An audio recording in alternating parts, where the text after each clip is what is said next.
It might be that he needs to step aside. Biruin mo yun.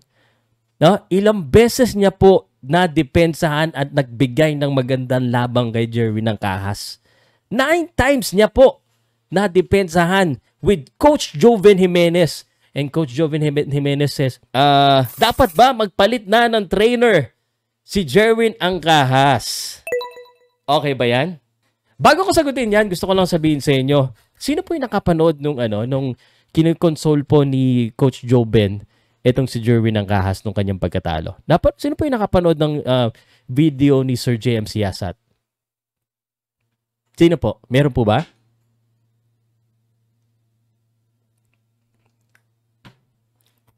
Okay. At saka sa spin din nilabas eh. Dito sa video na yon, sinabi mismo, no? And sabihin nyo sa akin kung tama, sinabi mismo ni Coach Joven mismo ang nagsabi na parang my idea is that kung baka kailangan mo na akong palitan, isusuportahan kita, parang ganon.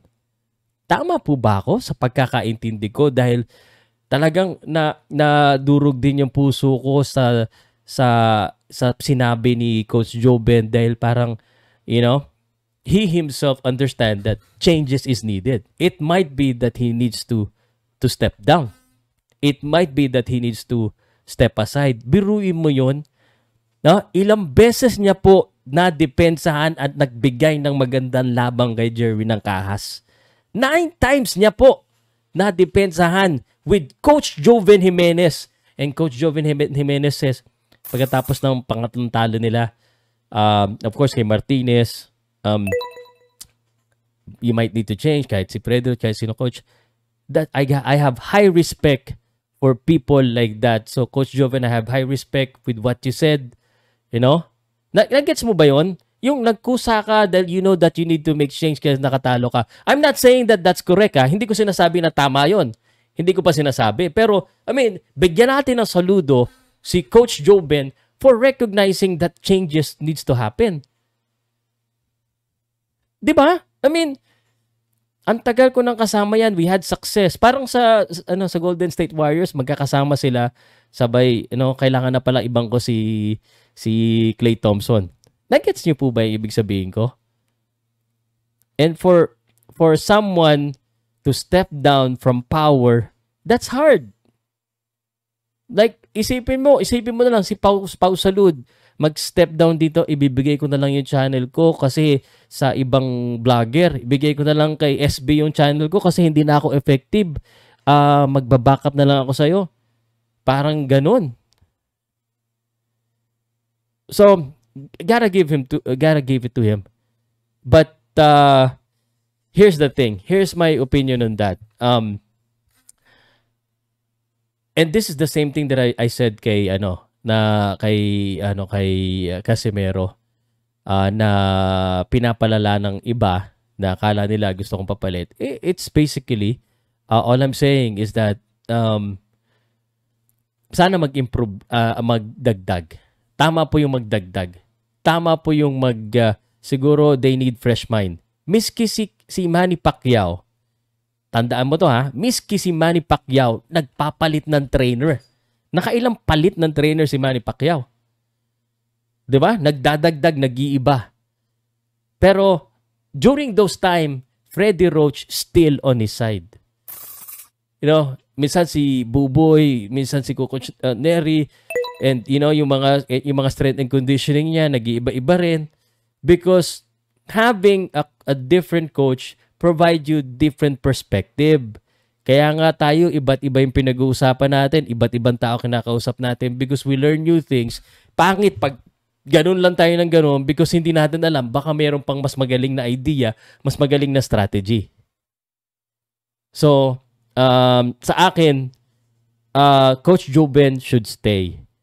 He should still be one of the trainers, but maybe adding someone would help. No? Adding someone would help.